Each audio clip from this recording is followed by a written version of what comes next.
الحمد لله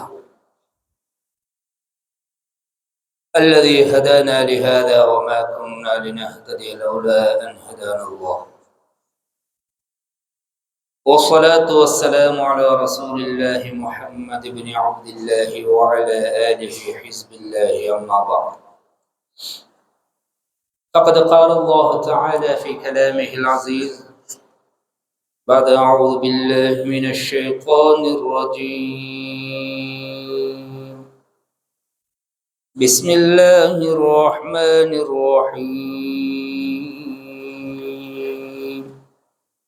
يا أيها الذين آمنوا اتقوا الله ولتنظر نفس ما قدمت لغد واتقوا الله إن الله خبير بما تعملون.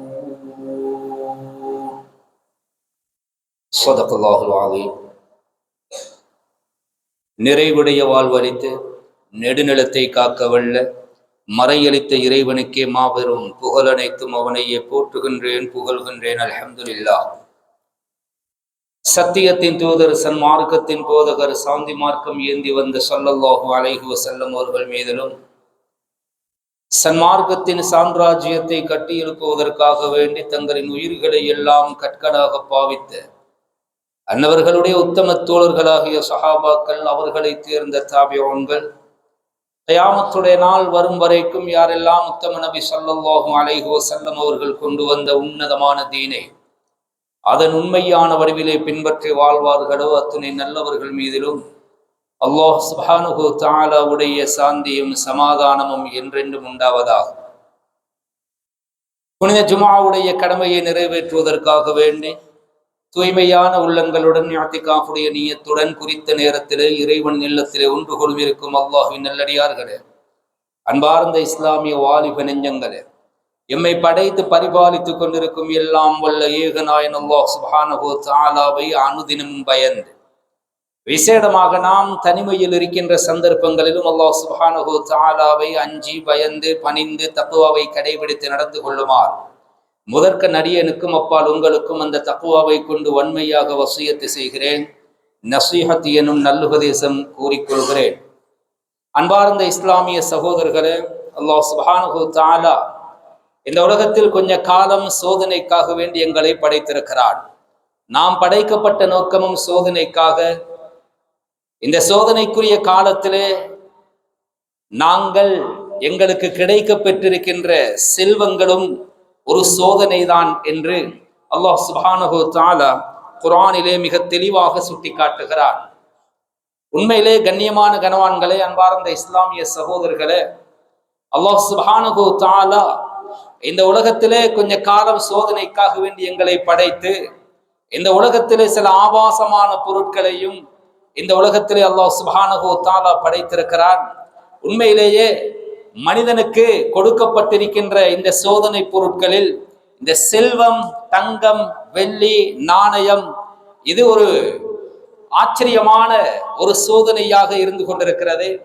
பணம் ஒரு சோதனை என்றால் அதிலே எந்த அமைப்பிலே அல்லாஹ் சோதனையை வைத்திருக்கிறான் என்று தஃப்சீருடைய உலமாக்கள் எழுதுகின்ற பொழுது, கொடுக்கப்பட்ட பணம் அது எப்படி சம்பாதிக்கிறான் என்பதிலும் சோதனை இருக்கிறது. அடுத்த சோதனை அதை எந்த வழியில் செலவழிக்கிறான் என்பதிலும் இருக்கிறது. இன்னும் ஒரு சோதனை, செலவழிக்க வேண்டிய இடத்தில் செலவழிக்காமல் இருப்பதும் அதுவும் ஒரு வகையான சோதனை தான். கூடாத இடத்தில் செலவழிக்கவும் கூடாது, தேவையான இடத்தில் செலவழிக்காமல் இருக்கவும் கூடாது. எனவே இந்த பணம் இது ஒரு சோதனை.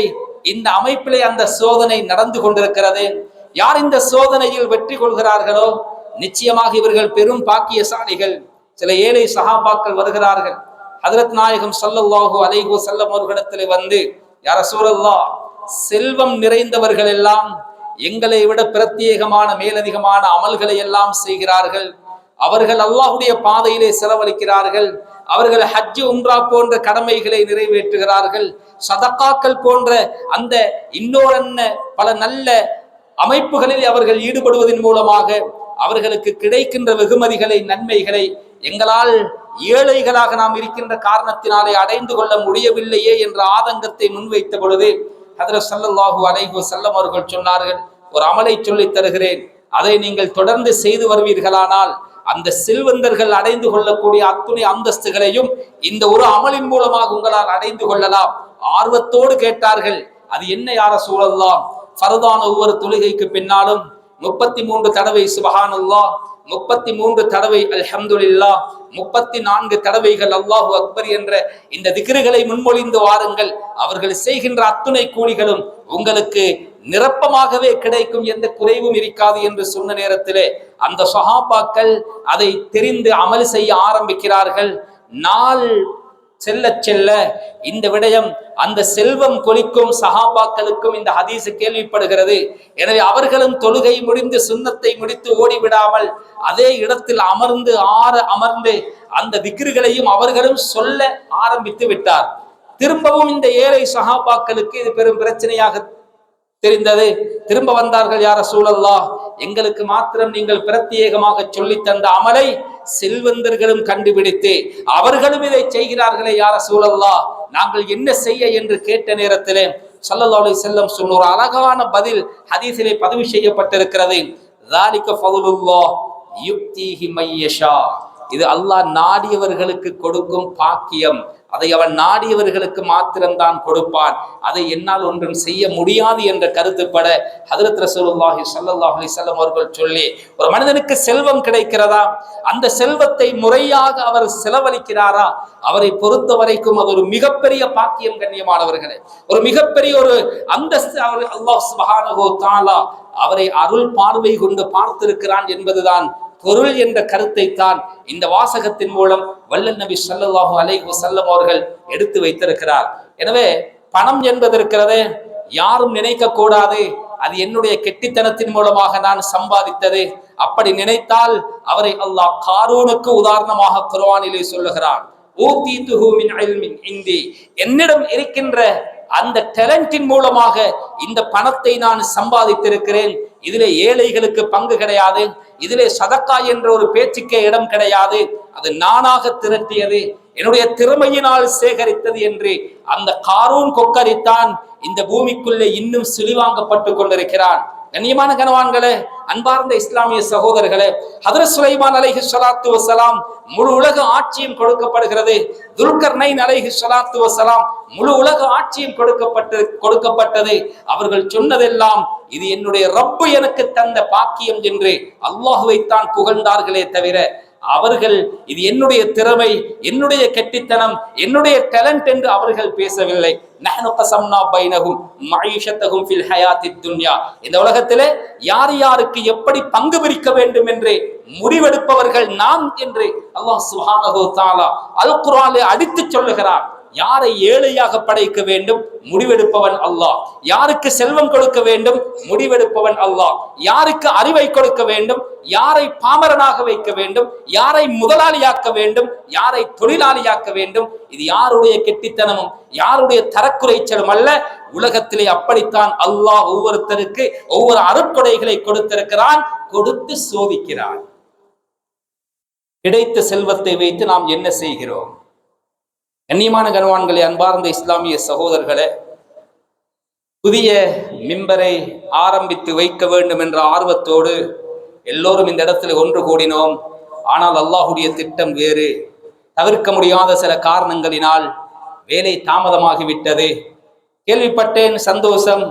இவ்வளவு பிரம்மாண்டமான மிம்பரையும் ஒரு சகோதரர் அவருடைய குடும்பத்தினர் மூலமாக ஒரு சதகத்துன் ஜாரியாவுடைய நியத்தோடு செய்து கொண்டிருக்கிறார்கள். உண்மையிலேயே இதுவெல்லாம் முன்னுதாரணம். இன்னும் இந்த ஊரை பற்றி கேள்விப்பட்டிருக்கிறேன்.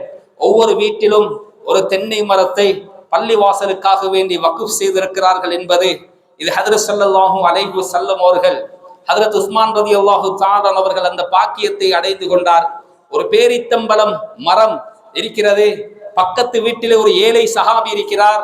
அந்த மரத்துக்கு சொந்தக்காரன் அந்த ஏழை சஹாபியுடைய குழந்தை பழுத்து கீழே விழுகின்ற ஒரு பேரீத்தம்பழத்தை எடுத்து சாப்பிட்டாலும் அதற்கும் அனுமதி கொடுக்க மாட்டான். தப்பித்தவறி தெரியாத்தனத்தின் மூலமாக அந்த பேரித்தம் பழத்தை வாயுக்குள்ளே போட்டாலும் கூட அவன் விரலை போட்டு அதை வெளியே எடுத்து கக்க செய்து விடுவான். இது பெரும் பிரச்சனையாக இருக்கிறது. யார சூழல்லாம் எந்த நேரமும் எனக்கு இருந்து என் குழந்தைகளை பாதுகாத்துக் கொண்டிருக்க முடியாது. பசியோடு இருக்கின்ற நேரத்தில் ஒரு பேரித்தம் பழத்தை வாயிலே போட்டாலும் அதை கூட அந்த இரக்கமற்றவன் கையை போட்டு எடுத்து வெளியே வீசுகிறான். குழந்தைகளுடைய அந்த அழுகை சப்தத்தை என்னால் தாங்க முடியாது நாயகமே, இதற்கு ஏதாவது ஒரு வழி பண்ணி தாருங்கள் என்று கேட்ட நேரத்திலே அந்த பேரித்தம்பழ மரத்தை எனக்காக வாங்கி தருபவருக்கு சுவர்க்கத்தில் ஒரு மரத்தை வாங்கி தருவேன் என்று ஸல்லல்லாஹு அலைஹி வஸல்லம் சொன்ன நேரத்திலே உஸ்மான் இப்னு அஃபான் ரலியல்லாஹு அன்ஹு முன்னால் வருகிறார். ஆனால் அந்த மனிதன் என்ன செய்கிறான்? எனக்கு 40 பேரித்தம் மரங்கள் வேண்டும், அது தந்தால் தான் இந்த பேரித்தம் மரத்தை தருவேன் என்று அங்கு சொன்ன உடனே 40 மரங்களை அவர்கள் அங்கும் இங்குமாக சேகரித்து அந்த மனிதனுக்கு கொடுக்கும் பொழுது அடுத்த நிபந்தனையை போடுகிறான். அங்கு 10, இங்கு 15, அங்கு 20, இது சரி வராது. எனக்கு ஒரே தோட்டத்தில் அந்த 40 மரங்களும் ஒரு மரத்துக்கு 40 மரங்கள், ஒரு தோப்பு பேரித்தம்பழத்தை அவன் கேட்கிறான். மலர்ந்த முகத்தோடு உஸ்மான் ரலியல்லாஹு தஆலா அவர்களை சளைக்கவில்லை, அதை அப்படியே வாங்கி கொடுக்கிறார்கள். ஹஜ்ரத் ஸல்லல்லாஹு அலைஹி வஸல்லம் அவர்களுக்கு அல்லாஹ்வுடைய பாதையிலே சொர்க்கத்தின் ஒரு மரம் என்றால் சும்மாவா? பாக்கியம் கண்ணியமான சகோதரர்களே, நீங்கள் உயிரோடு வாழ்ந்தாலும் மண்ணுக்கு கீழால் போனாலும் அந்த மரத்திலே இருந்து வருகின்ற வருமானம் இருக்கிறதே. தமீமுத்தாரி ரலியல்லாஹு தஆலா அன்ஹு அவர்கள் 10 வருட நபி ஸல்லல்லாஹு அலைஹி வஸல்லம் அவர்களுடைய மதீனா வாழ்க்கையிலே ஹிஜ்ரி 9வது வருஷம் முதலாவது ஒரு விளக்கை ஏற்றி பள்ளி வாசலிலே வாங்கி வக்ஃப் செய்து அந்த விளக்கை எரிக்கிறார்கள். திடீரென்று ஸல்லல்லாஹு அலைஹி வஸல்லம் வந்து பார்க்கும் பொழுது ஒரு விளக்கு எரிந்து கொண்டிருக்கிறது. அதுவரைக்கும் மஸ்ஜிது நபவி இருட்டிலே தான் இருந்திருக்கிறது. முதலாவது இந்த விளக்கை ஏற்றியவர் யார் என்று கேட்க தயங்கி தயங்கி கையை தூக்குறார்கள். தமீமுத்தாரி ரலியல்லாஹு தஆலா, தப்பு செய்து விட்டேனோ, தவறு செய்து விட்டேனோ, விளக்கு பள்ளிவாசல்ல ஏற்றக்கூடாதோ, நான் தான் யா ரசூலல்லாஹ் ஒரு வியாபார நிமித்தமா ஒரு பயணம் போய் வருகின்ற பொழுது ஒருவன் விற்று கொண்டிருந்தான், இதை வாங்கி பள்ளிவாசலுக்கு ஒளிமாய்ச்சினால் வருபவர்களுக்கு ரொம்ப வசதியாக இருக்குமே என்று நினைத்து நான் தான் அந்த ஏற்பாட்டை செய்தேன். அருகாமையிலே அழைத்து அவர்களுடைய தோலை தட்டி, நீ செய்த இந்த அமலுக்கு உனக்கு செய்வதற்கு இந்த சந்தர்ப்பத்தில் என்னிடத்தில் எதுவும் கிடையாது. எந்த அளவுக்கு என்றால், திருமணம் முடித்து கொடுக்கின்ற வயதிலே ஒரு மகள் இருந்திருந்தால் நீ செய்த இந்த சேவையை மதித்து நான் அந்த மகளை உனக்கு திருமணம் செய்து தந்திருப்பேன் என்றார். சொன்னார்கள். சொல்லிவிட்டு நாயகம் ஸல்லல்லாஹு அலைஹி வஸல்லம், மன் அஸ்ரஜ சிராஜன் ஃபீ மஸ்ஜிதின் மின் மஸாஜிதில்லாஹ், அல்லாஹ்வுடைய பள்ளி வாயில்களிலே ஒரு பள்ளி வாசலுக்கு ஒரு மஸ்ஜிதுக்கு யார் ஒரு விளக்கை ஏற்றுகின்ற ஏற்பாட்டை செய்கிறார்களோ அந்த விளக்கு அந்த பள்ளி வாசலுக்கு ஒளி கொடுத்து கொண்டிருக்கும் காலமெல்லாம் அந்த ஏற்பாட்டை செய்தவர் அவருடைய பாவ மன்னிப்புக்காக மலக்குமார்கள் இஸ்திக்பார் செய்வார்கள் என்ற கருத்தை ஹஜ்ரத் ஸல்லல்லாஹு அலைஹி வஸல்லம் அவர்கள் சொல்லி பள்ளி வாசலுக்காக செலவழிக்கக்கூடிய அந்த நன்மையினால் கிடைக்கின்ற வெகுமதிகளை இதன் மூலம் அவர்கள் சொல்லி காட்டியிருக்கிறார். கண்ணியமான கனவான்களே, அன்பார்ந்த இஸ்லாமிய சகோதரர்களே, பள்ளிவாசல் மாத்திரமல்ல, ஏழைகள், குடும்பத்தில் இருக்கின்ற ஏழைகள், ஏழை மாணவர்களுடைய படிப்பு விடயங்கள், குமரி காரியங்கள், இன்னொரு அத்தியாவசிய தேவைகள் இல்லாமல் திண்டாடி கொண்டிருக்கின்ற ஏழை முஸ்லிம்கள், நோய்க்கு சிகிச்சை பெற்றுக் கொள்ள முடியாமல் தவிக்கின்ற நோயாளிகள், எங்களுக்கு தந்திருக்கின்ற பணம் இருக்கிறதே, இந்த பணத்தின் மூலம் உதவி செய்ய வேண்டும் என்பதை அல்லாஹ் சுப்ஹானஹு வ தஆலா எதிர்பார்க்கிறார். எதிர்பார்ப்பது மாத்திரமல்ல, அந்த உதவியை செய்யுங்கள், மௌத்துக்கு பின்னால் உங்களுக்கு மரம் கிடைக்கும் என்று சொன்ன மாதிரி மாத்திரம் சொல்லிவிட்டு இஸ்லாமிய மார்க்கம் நிறுத்தவில்லை. நீங்கள் செலவழிக்கின்ற ஒவ்வொன்றுக்கும் இந்த உலகத்திலே அதை அல்லாஹ் பன்மடங்காக்கி பெருக்கி தராமல் உங்களை மரணிக்க செய்ய மாட்டான் என்று கூட ஹஜ்ரத் ஸல்லல்லாஹு அலைஹி வஸல்லம் அவர்களுடைய ஹதீஸ்களின் மூலம், அல் குர்ஆனுடைய வசனங்களின் மூலம் அல்லாஹ் சுப்ஹானஹு வ தஆலாவும் ஹஜ்ரத் ஸல்லல்லாஹு அலைஹி வஸல்லம் அவர்களும் எங்களுக்கு எத்தனையோ நன்மாராயங்களை சொல்லி காட்டுகிறார். ஒரு ஆச்சரியமான அல் குர்ஆன் வசனம், மஸலுல்லதீன யுன்ஃபிகூன அம்வாலஹும் ஃபீ ஸபீலில்லாஹ், தங்களுக்கு கிடைக்கின்ற சொத்துக்களை அல்லாஹ்வுடைய பாதையிலே செலவழிக்கக்கூடியவர்களுக்கு உதாரணமாகிறது. கமஸலி ஹப்பத்தின் அம்பதத் சப்அ ஸனாபில், ஒரு வித்தை போன்றதே, பூமிக்குள்ளே அதை நட்டினால் 7 கதிர்களை அது முளைக்க செய்கிறது.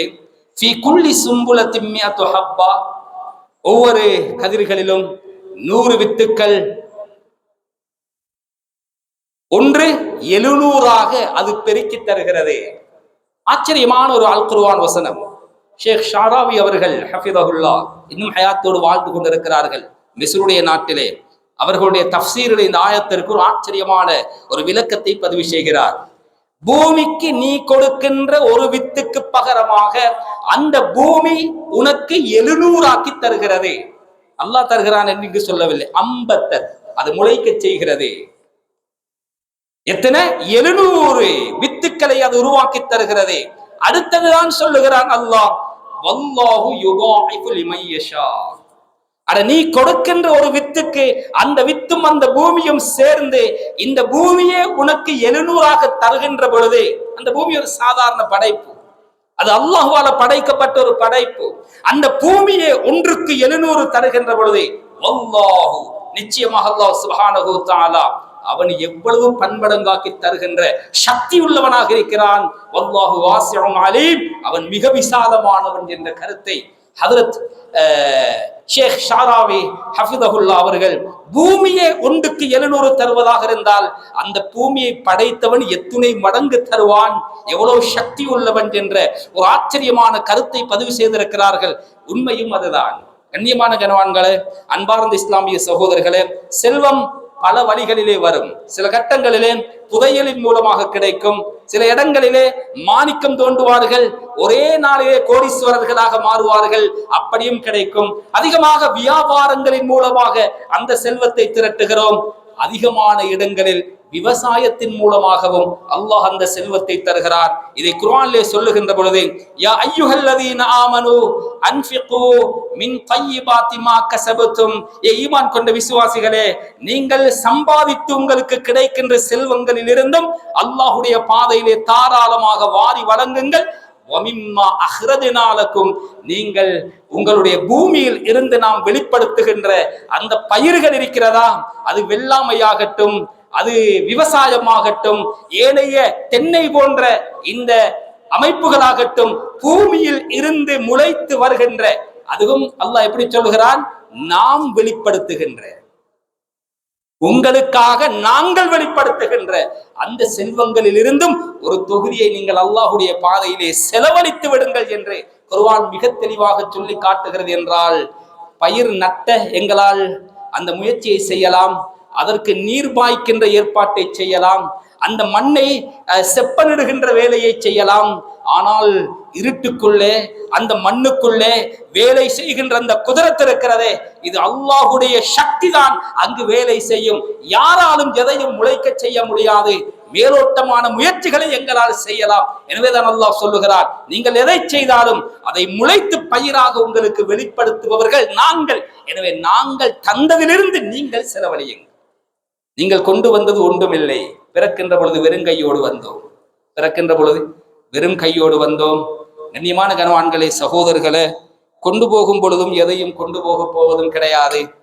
ஒரு அரபி புலவர் சொல்லுகிறார், நசீபுக மிம்மா தஜ்மஉ தஹ்ர குல்லஹு ரிதாஅனி துல்வா ஃபீஹி மா வஹனது.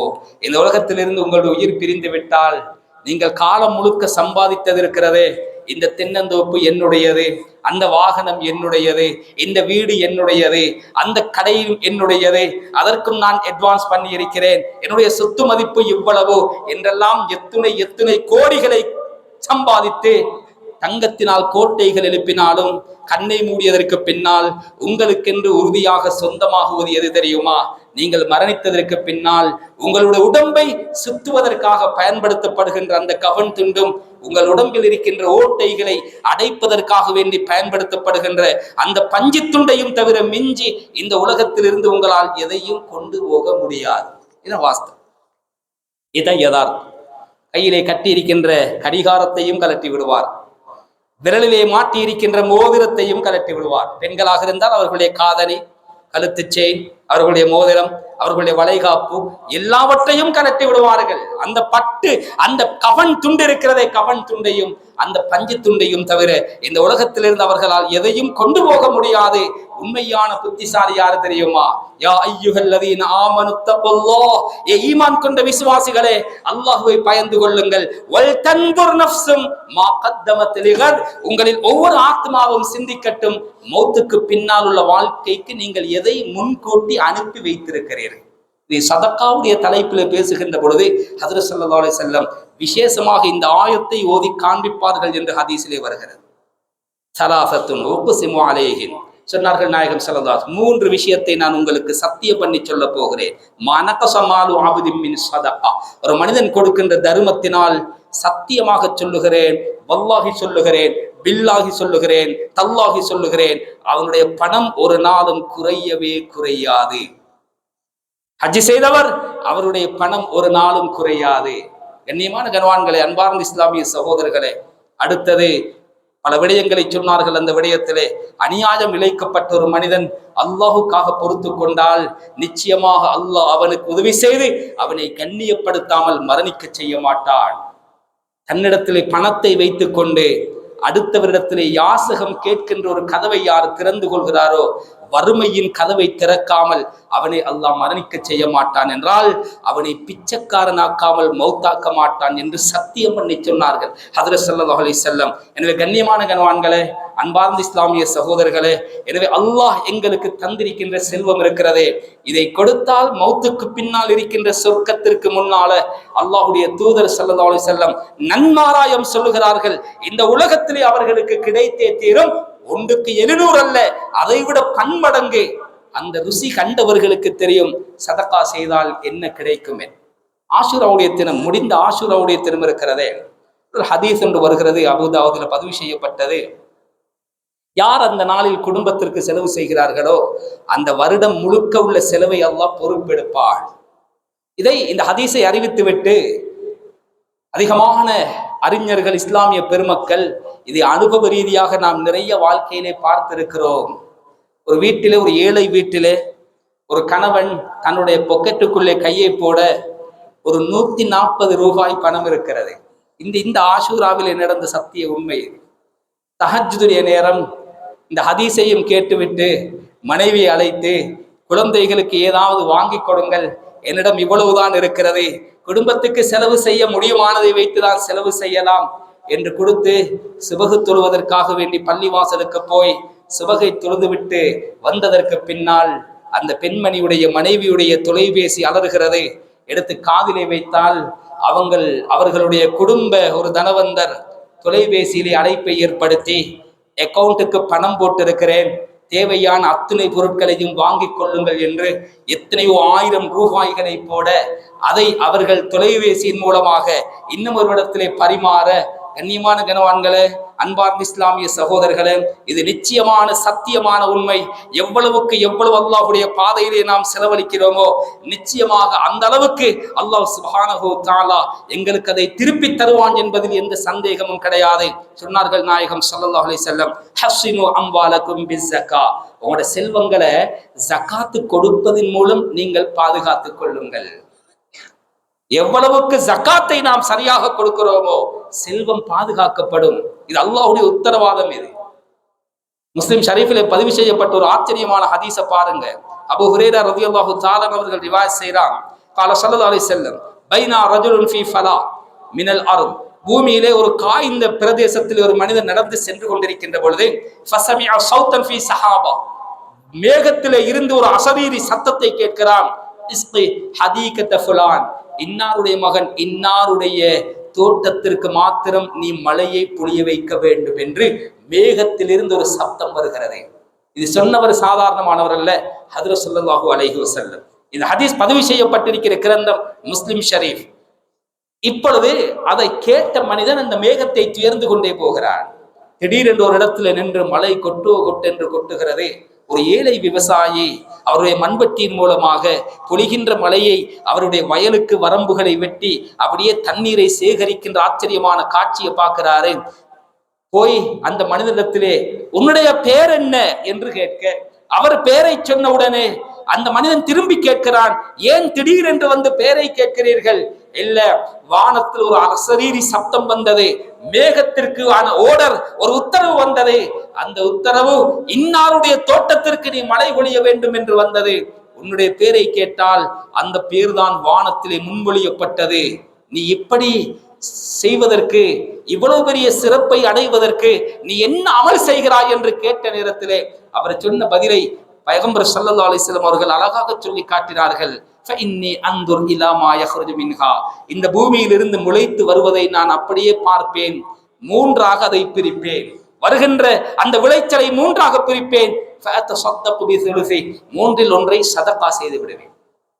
சதகா என்று வருகின்ற பொழுது முதலாவது ஜக்காத்துக்கு முன்னுரிமை கொடுக்க வேண்டும். அந்த தானியத்திற்கான ஜக்காத்து எவ்வளவு ஒதுக்க வேண்டுமோ அதை உலமாக்களை இனம் கண்டு அவர்களை கேட்டு அந்த ஜக்காத்தை நாம் சரியாக ஒதுக்கி விட வேண்டும். அது 100க்கு 2 அந்த அமைப்பிலே வரும். பணத்துக்குரிய ஜக்காத்து, பயிருக்குரிய ஜக்காத் என்று வரும்.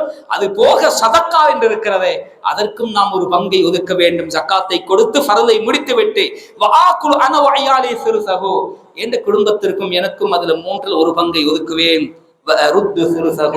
இன்னும் 3ல் ஒரு பங்கை அந்த தோட்டத்திற்கான செலவுக்காக நான் பயன்படுத்துவேன். சுப்ஹானல்லாஹ். பெயர் சொல்லி வானத்திலே அவருக்கென்று அல்லாஹ் எப்படி பாதுகாக்கிறான் என்பதை பாருங்கள். கண்ணியமான கண்வான்களே, அன்பார்ந்த இஸ்லாமிய சகோதரர்களே, எங்களுடைய செல்வத்தை நாம் பாதுகாக்க வேண்டுமா? சொன்னார்கள் நாயகம் ஸல்லல்லாஹு அலைஹி வஸல்லம், ஹஸ்ஸினு அம்வாலக்கும் பிஸ்ஸகா வதாவு மர்தாக்கும் பிஸ்ஸதகா. ஜகாத்து வேறு, சதக்கா வேறு. ஃபர்தான ஜகாத்து வேறு, சுன்னத்தான சதக்கா வேறு. சொன்னார்கள், உங்களுடைய நோயாளிகளுக்கு சதக்காவை கொண்டு சிகிச்சை அளித்துக் கொள்ளுங்கள். வைத்தியரை நாடுவது சுன்னத், நோய்க்கு மருந்தெடுப்பது சுன்னத்து, பிரச்சனை அல்ல. அந்த வைத்தியரை நாடுவதற்கு முன்னால் ஒரு நோய் என்று வந்து விட்டதா, இடிந்து போய் கூட விடக்கூடாது, ஒடிந்து விடக்கூடாது. 2 ரக்காத் அமைதியாக தொழுது ஒரு சதக்காவை செய்யுங்கள். நோய் மாயமாய் மறைந்துவிடும். அந்த நோய்க்கேற்ற சிகிச்சைக்காக அல்லாஹ் சுப்ஹானஹு வ தஆலா குறைந்தபட்சம் உங்களுக்கு வழிகாட்டியாவது அந்த நோயை குணமாக்குவான் என்று இந்த ஹதீஸுக்கு விளக்கம் சொல்லுகிறார்கள். அது மாத்திரமல்ல, இந்த சதக்காவின் மூலம் கிடைக்கப் பெறுகின்ற எத்தனையோ ஹதீஸுகள், ரகசியமாக கொடுக்கின்ற சதக்கா அல்லாஹ்வுடைய கோபத்தை தணிக்கும், கெட்ட மரணத்தை விட்டு அவனை பாதுகாக்கும். கெட்ட மரணத்தை விட்டு பாதுகாக்கும். கண்ணியமான கனவான்களே, அன்பார்ந்த இஸ்லாமிய சகோதரர்களே, அல்லாஹ் சுப்ஹானஹு வ தஆலா அல் குர்ஆன் ஒரு இடத்தில் ரப்பி லௌலா அഖர்தனி இலா அஜலின் கரீப், இந்த உலக வாழ்க்கையை பால்படுத்தியவன் மௌத்துடைய சந்தர்ப்பத்திலே கதறுவான், யா அல்லாஹ் என்ன கொஞ்சம் பிற்படுத்த கூடாதா, என்ன கொஞ்சம் பிற்படுத்த கூடாதா என்று கெஞ்சி கேட்பான். 2 காரணம். அதிலே முதலாவது அவன் முன்வைக்கின்ற காரணம், சதக்கா செய்து விட்டு வருகிறேன். அவ்வளவு காலம் சேகரித்த சொத்துக்கள் எல்லாம் எந்த பயனும் இல்லாமல் இன்னமொருத்தருடைய பேரிலே போகிறதே, அந்த சதக்காவை செய்திருந்தால் இந்த கெட்ட மௌத்து எனக்கு வந்திருக்காது என்ற உணர்வு அந்த சக்கராத்திலேதான் அவன் உணர்ந்து கொள்வான். எனவே கெஞ்சுவான். குர்ஆன் தெளிவாக சொல்லுகிறது, அவன் முதலாவது கேட்கின்ற ரீசன், தான் செலவழித்த சம்பாதித்த சொத்துக்களை உன்னுடைய பாதையிலே நான் செலவழித்து விட்டு வருகிறேன் ரப்பே என்று கெஞ்சுவான். ஆனால் நேரம் அவனுக்கு சந்தர்ப்பம் கொடுக்கப்பட மாட்டாது. இப்னு ஹிப்பானிலே பதிவு செய்யப்பட்ட ஒரு ஆச்சரியமான ஹதீஸ், ஸல்லல்லாஹு அலைஹி வஸல்லம் சொன்ன ஒரு சம்பவம் சுருக்கமாக சொல்லுகிறேன். ஒரு மனிதன் 60 வருடமாக இபாதத்திலே திளைத்திருக்கிறான். 60 வருடம், பனு இஸ்ரவேலர்களுடைய காலத்தில். திடீரென்று ஒரு பசுமையான ஒரு மழை பொழிய, பூமி அப்படியே செழிப்பாக, அந்த வணக்கம் செய்து கொண்டிருந்த அந்த சௌமாத் என்ற அந்த கூடாரத்திலிருந்து அந்த மனிதன் கீழே இறங்கி வருகிறான். அவன் கெட்ட நேரம், ஒரு பெண்மணி அவனுக்கு முன்னால் தோன்றுகிறாள். அவள் இவனோடு கதைக்க, இவர் அவளோடு கதைக்க, 2 பேருக்கும் மத்தியிலே கடைசி கட்டத்திலே ஜினா நடந்து விடுகிறது. ஆச்சரியம், அந்த ஜினா முடித்த கையோடு இவனுக்கு மௌத்துடைய மயக்கம் வந்து விட்டது, சக்கராத்து வந்து விட்டது. தடுமாறி கொண்டிருக்கிறான், நிலை தடுமாறுகிறான். இந்த சந்தர்ப்பத்திலே ஃபஜாஅஹு ஸாயில், ஒரு யாசகன் வந்து, பசியாக இருக்கிறது, எனக்கு ஏதாவது கொடுங்கள் என்று கேட்க, ஃபஅவுமஅ இலைஹி அய்யஹுத ரகீஃபத்தை, 2 ரொட்டி துண்டுகள் தான் இருந்தது. இவனுக்கு அந்த ரொட்டி இருக்குது, எடுத்துக்கொண்டு போய் என்று வாயால சொல்லுவதற்கு முடியாத ஒரு இக்கட்டான கட்டம். தன்னுடைய கையினால் அந்த ரொட்டி துண்டை காட்டி சைக்கினை செய்கிறான், அதை எடுத்துக்கொண்டு போ. அந்த மனிதன் அதை கொண்டு போகிறான். அதே நிலையிலே சிம்மமாத்த ஜினாவுடைய நிலையிலே மௌத்தா போகிறான். 60 வருஷம் கண்ணிமைக்கும் நேரம் கூட அல்லாவுக்கு மாற்றம் செய்யாமல் வணக்கம் செய்தவர். கடைசி கட்டம் அந்த 60 வருட இபாதத்தை ஒரு தட்டிலும், இறுதியாக அவன் செய்த ஜினாவை ஒரு தட்டிலும் போட்டு அல்லாஹ் நிறுக்கிறான். ஸல்லல்லாஹு அலைஹி வஸல்லம் சொன்னாங்க, என்ன ஆச்சரியம், அந்த 60 வருஷ இபாதத்தை விட இவன் இறுதியாக செஞ்ச இந்த பெரும் பாவம் ஜினா பாவத்தினால் கணத்தினால் தாழ்ந்து விடுகிறது. இக்கட்டான நிலையில் இருக்கிறான். இறுதியாக அல்லாஹ் சுப்ஹானஹு வ தஆலா சொல்லுகிறான், அந்த 2 ரொட்டி துண்டுகளையும் அந்த ஹசனாத்தோடு சேர்ந்து போட்டு பாருங்கள். அந்த காய்ந்த 2 ரொட்டி துண்டுடைய சதக்காவுடைய நன்மையை அந்த தட்டிலை வைத்த மறுகணமே அது கணத்தால் தாழ்ந்து விடுகிறது. ஜினா மேலிருந்து வந்து விடுகிறது. இதைத்தான் ஹஜ்ரத் ஸல்லல்லாஹு அலைஹி வஸல்லம் சதக்கா இருக்கிறதே ஒரு மனிதனை கெட்ட மரணத்தை விட்டு பாதுகாக்கும், நிச்சயமாக கியாமத்திலே கை கொடுக்கும். மா கத்தமத் லிகத், ஒவ்வொரு ஆத்மாவும் சிந்திக்கட்டும், மௌத்துக்கு பின்னால் உள்ள வாழ்க்கைக்கு நான் என்ன செய்து வைத்திருக்கிறேன். கண்ணியமான கனவான்களே, அன்பார்ந்த இஸ்லாமிய சகோதரர்களே, உண்மையிலேயே இந்த சதக்கா என்று வருகின்ற பொழுது எங்கள் எல்லோருடைய உள்ளத்திலும் என்ன வருகிறது தெரியுமா? எல்லாவற்றையும் பள்ளிக்கு சதக்கா, நோயாளி, ஊரு, உலகம், ஸ்கூல் கொடுத்தா என்ற பிள்ளைகளுக்கு என்ன செய்யறது? இந்த யோசனையை ஷைத்தான் போடுவான், இதிலே சந்தேகம் இல்லை. குர்ஆன் தெளிவாக சொல்லுகிறது, ஷைத்தான் வறுமையை உங்களுக்கு பயங்காட்டுவான். ஒரு அழகான ஹதீஸ், ஒரு ஆச்சரியமான ஹதீஸ் இப்னு மஸ்ஊத் ரலியல்லாஹு தஆலா அவர்கள் ரிவாயத் செய்கிறார்கள். ஸல்லல்லாஹு அலைஹி வஸல்லம் அவர்கள் சொன்னார்கள், நஷரல்லாஹு அப்தைனி மிம்மன் அக்ஸர லஹுமா மினல் மாலி வல் வலத். கவனமாக கேட்க வேண்டும். கியாமத்திலே அல்லாஹ் 2 மனிதர்களை எழுப்புவார். அந்த 2 பேரும் அதிகமாக செல்வம் கொடுக்கப்பட்டவர்கள், அதிகமான குழந்தை பாக்கியம் கிடைக்க பெற்றவர்கள். ஃபகால லியஹதிஹிமா, 2 பேரையும் நிறுத்தி வைத்து விசாரணை நடக்கிறதே.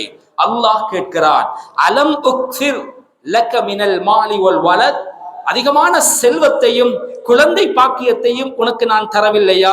கால பல ஐ ரப், ஏன் இல்லாம யா அல்லாஹ், நீ நிறைய தந்தாய், நிறைய சொத்துக்களுக்கு நான் அதிபதியாக இருந்தேன், நிறைய குழந்தைகளுக்கு நான் தகப்பனாக வாழ்ந்தேன். கால வ கைஃப ஸனஅத ஃபீமா ஆதைது, நான் உனக்கு தந்த செல்வத்தில் நீ எப்படி நடந்து கொண்டாய்? பயங்கரமான கேள்வி. சம்பாதித்தாய் எப்படி, செலவழித்தாய் எப்படி என்றெல்லாம் கேள்வி இருக்கிறது.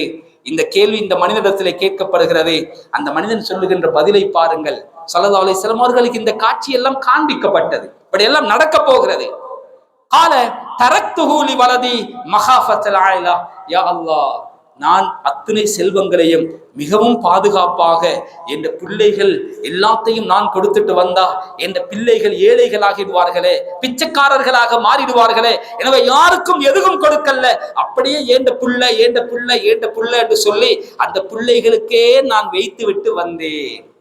ஏன்? அவர்கள் வறுமை கோட்டிலே வாடி விடுவார்களோ என்ற பயம். உன்ட பாதையில செலவழிக்க கிடைக்கல. அல்லாஹ் சொல்லுவான், அம்மா அம்மா இன்னல்லதி தகவ்வஃப்த அலைஹிம் கத் அன்ஸல்து பிஹிம், உன்ட பிள்ளைகளுடைய எதிர்காலத்தை எதை நினைச்சு நீ வறுமையை நினைச்சு பயந்தாயா, அதே மாதிரி அவர்கள் எல்லாரையும் நான் பிச்சைக்காரர்களாகவே ஆக்கிட்டேன். உன்ட பணம் அவர்களுக்கு கை கொடுக்கல. எழுதி எழுதி எழுதி பிள்ளையோட பேர்ல வச்சாய், கஷ்டப்படாம சம்பாதிச்சவன் வித்து தொலைச்சிட்டான். அதுதான் நடக்கு. ஒரு தகப்பன் செய்த வியாபாரத்தை ஒரு மகன் செய்ய விரும்பல. இன்னைக்கு எல்லாம் ட்ரெண்டிங் என்ன? அந்த அல்லாஹ் பாதுகாக்க, வாப்ப கஷ்டப்பட்டு வேர்வை சிந்தி உழைச்சி உள்ள பணம் எல்லாம் இவர் என்ன செய்ய போறாரு? ஒரு பில்டிங்கை வாங்கி அதை வாடகைக்கு கொடுத்துட்டு போனை அமுக்கி அமுக்கி காலுக்கு மேல காலை போட்டு உட்கார்ந்து கூலிய சம்பாதித்து திங்கிற அந்த ஒரு நிலையில தான் இன்று அதிகமான பிள்ளைகள் இருக்கிறார். இது கசப்பான உண்மை. எத்தனையோ பெற்றோர்கள் எங்களிடத்திலே முணங்கும் ஒரு கசப்பான உண்மை. கண்ணியமானவர்களே, அலைந்து திரிந்து தொழிலுக்காக நேரம் கொடுத்து பாடுபட யாரும் விருப்பம் இல்லை. காலுக்கு மேல காலை போட்டு உட்கார்ந்து ப்ராஃபிட்டுக்கு பணத்தை போட்டு வட்டியை சாப்பிடுற மாதிரி உட்கார்ந்து சாப்பிடுகின்ற ஒரு பரம்பரை தான் இன்று உருவாகி கொண்டிருக்கிறது. யதார்த்தமான உண்மை. குழந்தைகளுக்கும் ரிஸ்கை அளப்பது அல்லாஹுதான். எங்கேயாவது ஒரு குர்ஆன் ஒரு ஆயத்து ஒரு ஹதீஸ்ல உனக்கு செல்வத்தை தந்தேன், குழந்தைகளுக்குள்ள ரிஸ்க் எனக்கு பொறுப்பெடுக்கலா, நீயே பார்த்து செஞ்சுக்கோ என்று சொல்லி இருந்தால் பிரச்சனையே கிடையாது. அல்லாஹ் எழுதிய ரிஸ்கை விட ₹1 கூடுதலாக எங்களுடைய குழந்தைகளுக்கு கொடுக்க முடியும் என்று நினைத்தால் எங்களுடைய ஈமானை நாம் சோதிக்க வேண்டி வரும். அல்லாஹ் பாதுகாக்கும். அடுத்த மனிதனை பாருங்கள், அடுத்தவரை எழுப்பி கேட்பான், உனக்கும் நான் அதிகமான செல்வத்தை தந்திருந்தேன், குழந்தைகளை தந்திருந்தேன், நான் தந்த செல்வத்தில் நீ எப்படி நடந்து கொண்டாய்? கால அன்ஃபக்து ஃபீ தாஅத்தி, எங்கெல்லாம் நல்ல விடயங்கள் வருகிறதோ அங்கெல்லாம் செலவழித்தேன். அப்போ பிள்ளைகள் வவசிக்து லிவலதி மின் பஅதி பிஹஸ்னி தௌலி, எனக்கு பின்னால எனக்கு தந்த செல்வம், அதை தந்தவன் நீதானே, நான் தான் மரணிப்பேன், உனக்கு மரணம் கிடையாது. சில நேரம் நான் ஏழையாகுவேன், நீ ஏழையாகுவது கிடையாது. எனக்கு தந்த ரப்பு நீ, என் குழந்தைகளுக்கும் கொடுப்பாய் என்று உன்மீது நம்பிக்கை வைத்து எனக்கு தந்தவற்றில் எவ்வளவு முடியுமோ அவ்வளவு செலவழித்தேன். அல்லாஹ் சொல்லுவான், நிச்சயமாக நீ என்னை எப்படி நம்பினாயோ அதே மாதிரி நான் நடந்து உன்னை விட பெரும் பெரும் கோடீஸ்வரர்களாக உன் பரம்பரையை ஆக்கினேன் என்று சொல்லுவான் என்ற விடயத்தை ஹஜ்ரத் ஸல்லல்லாஹு அலைஹி வஸல்லம் சொன்னார்கள். இது தபரானியிலே பதிவு செய்யப்பட்டிருக்கிறது. கண்ணியமான கனவான்களே, அன்பார்ந்த இஸ்லாமிய சகோதரர்களே, அல்லாஹ் எங்களுக்கு தந்திருக்கின்ற செல்வம் இருக்கிறதே. இந்த கடைசி உதாரணத்தை சொல்லி முடித்துக் கொள்கிறேன். விமான நிலையங்கள் தாண்டி செல்லுகின்ற பொழுது ஒரு மனிதனுக்கு குறைந்தது மேக்சிமம் ஒரு $10,000 கையிலே கொண்டு போகலாம், பணமாக, கேஷாக. உதாரணத்திற்கு இது என் வாழ்க்கையில நடந்த ஒரு அனுபவத்தையும் நான் சொல்லுகிறேன். ஹஜ்ஜுக்கான ஒரு பயணம், ஒரு மனிதனிடத்தில் ஒரு குறிப்பிட்ட தொகை தான் இருக்க வேண்டும்.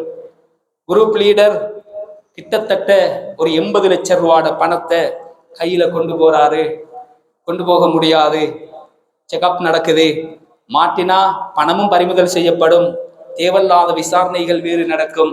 அவர் என்ன செய்தார் என்றா, அவர் தனியாக குரூப் போவதற்கு 2 நாளைக்கு முன்னால போறாரு.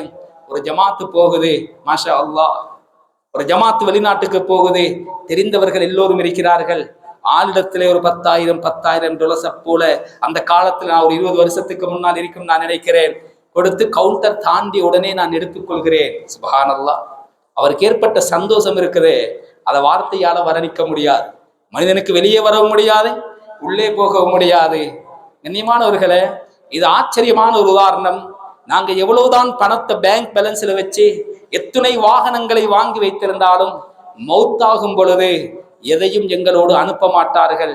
அதை எப்படி அவர் பிரித்து ஆளுக்கு 10 என்று கொடுத்தாரோ அது கொடுப்பது தீர்ந்து போகாது. கவுண்டர் தாண்டிய பிறகு அவரால் வாங்கிக் கொள்ளலாம். சதக்காவும் அப்படித்தான். மௌத்தா போகும் பொழுது கொண்டு போக முடியாவிட்டால் கொண்டு போகிற ஏற்பாடுகளை இப்படி செய்ய வேண்டும். பாடசாலைக்கு செலவழியுங்கள், பள்ளி வாசலுக்கு செலவழியுங்கள், ஏழைகளுக்கு செலவழியுங்கள், சதக்கத்தும் ஜாரியாவுக்காக வேண்டி ஒரு தொகுதி காணியை வக்ஃப் செய்யுங்கள். மௌத்தா போனதற்கு பின்னால் ஒன்றுக்கு பன்மடங்காக எடுத்துக்கொள்ளலாம்.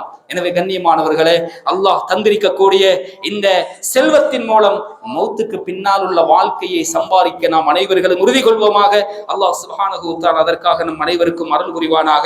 யா அல்லாஹ், எங்களுடைய பாவங்களை மன்னித்தருள்வாயா, எங்களை பெற்று வளர்ந்த பெற்றோர்களுடைய சகல பாவங்களையும் மன்னித்தருள்வாயா.